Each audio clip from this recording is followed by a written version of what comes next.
വാർ 2 കണ്ടിട്ട് വരികയാണ്. അപ്പോൾ അതിനെക്കുറിച്ചുള്ള എൻ്റെ അഭിപ്രായം. ഈ സിനിമയിൽ ആദ്യം തന്നെ ചില കുറവുകൾ എനിക്ക് തോന്നി, പോരായ്മകൾ. അതെന്താണെന്ന് പറയാം. അതിന് ശേഷം ഈ സിനിമ എങ്ങനെയായിരുന്നു എന്ന് പറയാം. ഇതിൽ തുടക്കത്തിൽ നല്ല സംഭവങ്ങൾ കാണിച്ചു. അതിനുശേഷം ഇടയ്ക്കിടയ്ക്ക് ഒരു ലാഗ് ഫീൽ ചെയ്യുന്നുണ്ട്. ആ ലാഗ് ഫീൽ ചെയ്യാൻ കാരണം എന്താ അറിയോ? ഇത് ഹിന്ദി സിനിമയാണ്. അത് തന്നെ കാരണം. എനിക്കിതിൻ്റെ കഥാകാര്യങ്ങളൊക്കെ മനസ്സിലായി, അപ്പോൾ അതുകൊണ്ട് കുഴപ്പമില്ല.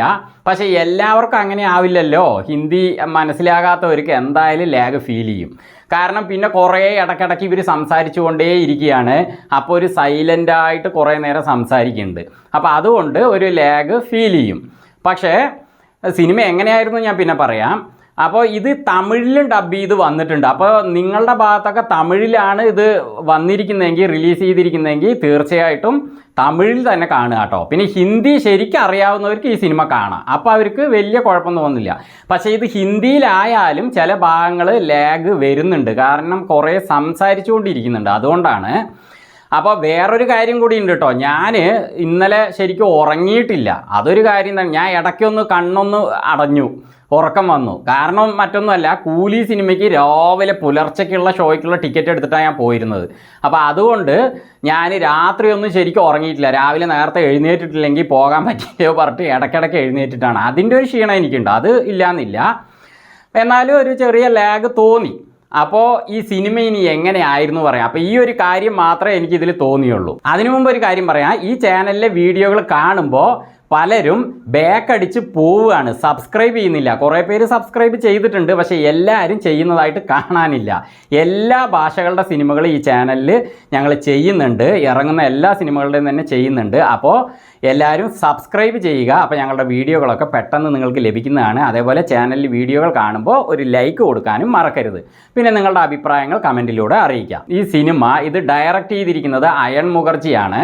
അതേപോലെ ഇതിൻ്റെ കഥ എഴുതിയിരിക്കുന്നത് ആദിത്യ ചോപ്രയാണ്. പിന്നെ ഇതിൻ്റെ മ്യൂസിക് ചെയ്തിരിക്കുന്നത് പ്രീതം ചക്രവർത്തി. അപ്പോൾ ആദിത്യ എഴുതിയിരിക്കുന്ന ഈ കഥ ഇത് ശരിക്കും ഒരു ജെയിംസ് ബോണ്ടിൻ്റെ മോഡലിലുള്ള സിനിമയാണ് കേട്ടോ. ദേശപ്പറ്റ് ഉണർത്തുന്ന രീതിയിലുള്ള ഒരു സിനിമയാണ്. നമ്മുടെ ഇന്ത്യ എന്ന ലെവലിലുള്ള ഒരു സിനിമയാണ്. അപ്പോൾ അതിന് വേണ്ടിയിട്ടുള്ള പോരാട്ടം കാര്യങ്ങളാണ്. അപ്പോൾ ഇതിൽ ഋതിക് റോഷൻ ആകട്ടെ, അതേപോലെ NTR, ജൂനിയർ NTR ആകട്ടെ, രണ്ട് പേരും തന്നെ ആരാണ് വലുത് ആരാണ് ചെറുത് എന്ന് പറയാനേ പറ്റില്ല. ഒരു സീനിന് പോലും ഇവർ ആരാ വലുത് എന്ന് പറയാൻ പറ്റില്ല. അതുപോലെ രണ്ട് പേർക്കും ഈക്വൽ സംഭവങ്ങളാണ് കൊടുത്തിരിക്കുന്നത്. ഡാൻസ് കളിക്കുന്ന ആട്ടെ, NTRൻ്റെ ഡാൻസും ശരി, ഋതിക് റോഷൻ്റെ, രണ്ടുപേരും സൂപ്പർ ഡാൻസേഴ്സ് ആണല്ലോ. അപ്പോൾ നല്ല ഡാൻസ് ഉണ്ട് കേട്ടോ, നന്നായിട്ടുണ്ട്. അതൊരു കളിക്കുന്നത് കാണാൻ നന്നായിട്ടുണ്ട്. അതേപോലെ ആക്ഷനോ, രണ്ടുപേരും ഈക്വൽ. രണ്ടുപേരും തമ്മി യുദ്ധമുണ്ട് കേട്ടോ. കാരണം ഇതിൽ വില്ലനും ഹീറോയും ഒക്കെ ഉണ്ട്. അപ്പോൾ അതുകൊണ്ട് തന്നെ രണ്ടുപേരും തമ്മിൽ അടിയുണ്ട്. അപ്പോൾ ആ അടിയൊക്കെ ഒരടി ഒരാൾ അടിച്ചാൽ മറ്റേയാൾ തിരിച്ച് ഒരടി കൊടുക്കുന്ന രീതി തന്നെയാണ് ഇത് മേക്ക് ചെയ്തിരിക്കുന്നത്. രണ്ടു പേർക്കും തുല്യ പ്രാധാന്യം. നന്നായിട്ടുണ്ട് കാണാൻ, ആക്ഷനൊക്കെ നന്നായിട്ടുണ്ട്. ഒരുപാട് VFX ഉപയോഗിച്ചിട്ടുണ്ട്, കുറേ ലൊക്കേഷൻസ് ഉപയോഗിച്ചിട്ടുണ്ട്. എല്ലാം നമുക്ക് കണ്ടിരിക്കാൻ നന്നായിട്ടുണ്ട്. ധൂം സിനിമ ഒക്കെ ഇല്ലേ, അതിൽ വരുന്ന സംഭവങ്ങളെ പോലെ ഒക്കെ തന്നെ പൊടിച്ച VFXും നല്ല ട്രെയിനിൽ വെച്ചിട്ടുള്ള സംഭവങ്ങളുണ്ട്. അതേപോലെ ജെയിംസ് ബോണ്ടിൻ്റെ സിനിമകളിലൊക്കെ മേലെ പ്ലെയിനിൽ വെച്ചിട്ട് പുള്ളി താഴേന്ന് ഒരു സംഭവത്തിൽ വന്നിട്ട് ആ പ്ലെയിനിലേക്ക് ടക്ക് നാക്കിയിട്ട് മേലെ കയറിപ്പോയിട്ട് അവിടെ പോയിരിക്കില്ലേ പൈലറ്റിൻ്റെ അവിടെ, അതുപോലെ അതിനേക്കാൾ ഒന്നുകൂടി നമുക്ക് കുറേ സംഭവങ്ങൾ ഇതിലുണ്ട്, കാണാനുണ്ട്. സിനിമ നല്ല ആക്ഷനാണ് സംഭവമൊക്കെ. പിന്നെ അതങ്ങനെ പോയിട്ട് പിന്നെ ഇതിൻ്റെ കാര്യങ്ങൾ ഇവർ ജൂനിയർ NTRലും അതേപോലെ ഋതിക് റോഷനിലുള്ള കാര്യങ്ങൾ കുറച്ചൊരു ബുദ്ധിമുട്ട് വരുന്നുണ്ട്. അവരുടെ ക്യാരക്ടറുകൾ അങ്ങനെ വന്നിട്ടാണ്. പക്ഷേ അവസാനമായപ്പോൾ രണ്ടുപേരും നമ്മളെ ഫീൽ ചെയ്യിപ്പിക്കുന്നുണ്ട് കേട്ടോ. അങ്ങനെയാണ് പോയി കൊണ്ട് നിർത്തുന്നത് സിനിമ. അത് നന്നായിട്ടുണ്ട്. രണ്ടു പേർക്കും ചില സിനിമകൾ ക്ലൈമാക്സ് സുഖം ഉണ്ടാവില്ല, അവസാനം കൊണ്ട് ഇത് എന്ത് എന്ന് തോന്നിക്കും. ഇതങ്ങനേ അല്ല.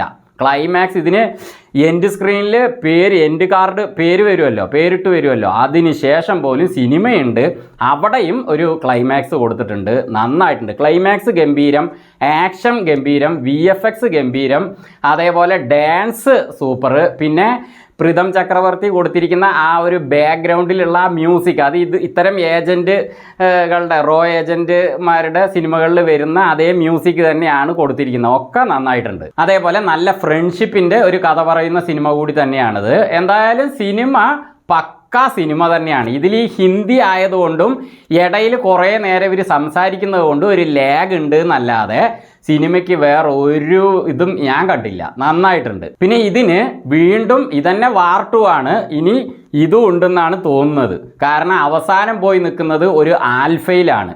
അതിൽ ബോബി ഡിയോളൊക്കെ വരുന്നുണ്ട്. അതെന്താണെന്ന് ക്ലൈമാക്സിൽ കണ്ട് മനസ്സിലാക്കാം. എന്തായാലും പൊളിച്ചൊരു സിനിമ.